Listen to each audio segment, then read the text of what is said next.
and welcome back to the lessons on the IELTS speaking section. Last lesson, we looked at what the speaking section is all about in terms of the parts and the assessment criteria. This lesson, we'll be learning some useful phrases in terms of functional language that you can use for the section in order to boost your score. Let's get to it. Although, remember, it's not the greatest idea to memorize scripted answers, you can learn and practice phrases to talk about. By practicing and keeping a few general phrases in mind, provided the context is correct, it will definitely help you during your exams. These phrases also actually act as a mechanism to buy time so that you can gather your thoughts, without pausing or giving a long period of silence before you answer. Also, it provides some sort of variation in a way which you can start your sentences, instead of starting your sentences the same way each time. Now, there are a couple of ways in which you can express your thoughts and use these phrases during different parts of the exam. As part 1 of the speaking section is mostly about talking about your experiences on a number of different topics, speaking part 2 will also be based on your personal experiences and feelings. Here are some phrases you can use to vary your language when introducing personal experiences.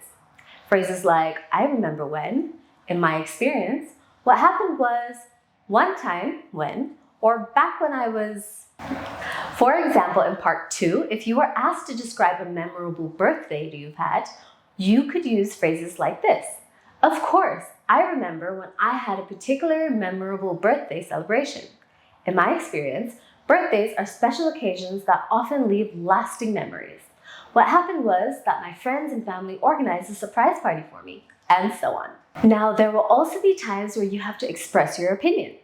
It's important that you vary your language when you give your opinion on any subject, and instead of only using the phrase I think over and over, here are some alternatives you can use when giving your opinion. Words like personally, if you ask me, to be honest, in my view, for me, as I see it, and as far as I'm concerned. Now, these phrases would come in handy during part 3 of the exam.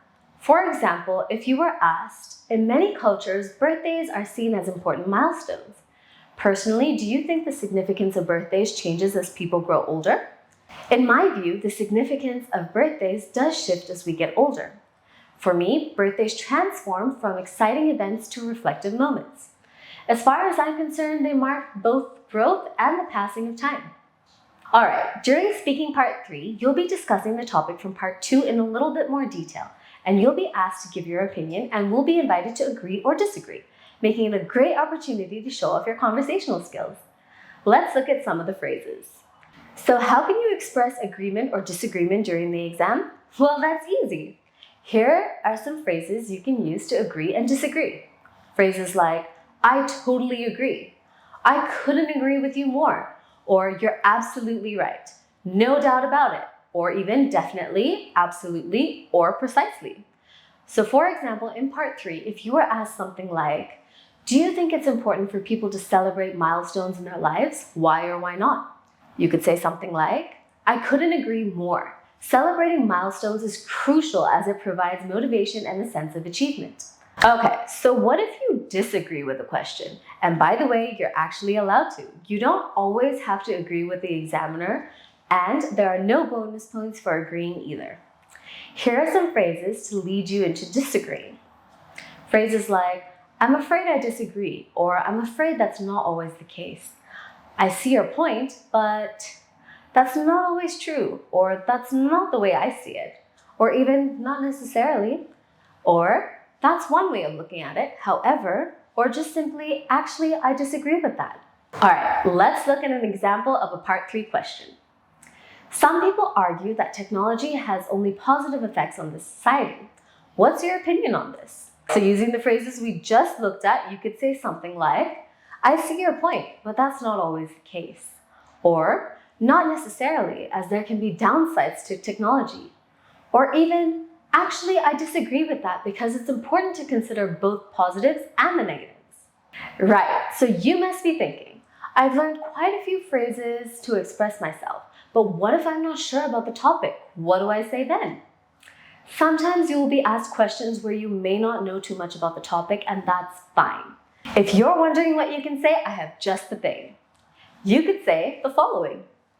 I'm not entirely sure, but I don't have much knowledge about this, but I hadn't really thought about this before, but I'm not completely familiar with this topic. However, I'm not an expert on this, but I'd say I may not have all the details, but from what I know, I'm not certain, but it's possible that using these phrases shows that you're trying to engage with the question to the best of your ability, even if you don't have extensive knowledge on the topic.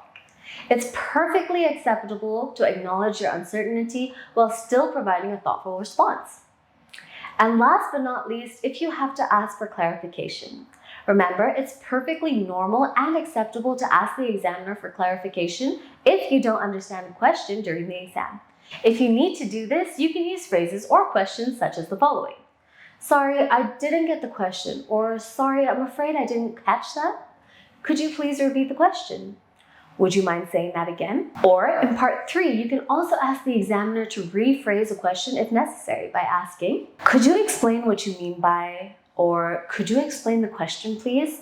Or even, sorry, could you please rephrase that? Alrighty, there we have it. A couple of phrases to help you through the speaking exam. Practice using these appropriately so that if and when you need to use these during your exam, you'll be able to naturally. Stick around for the next lesson where we'll break down part 1 of the speaking exam. Stay tuned and see you then.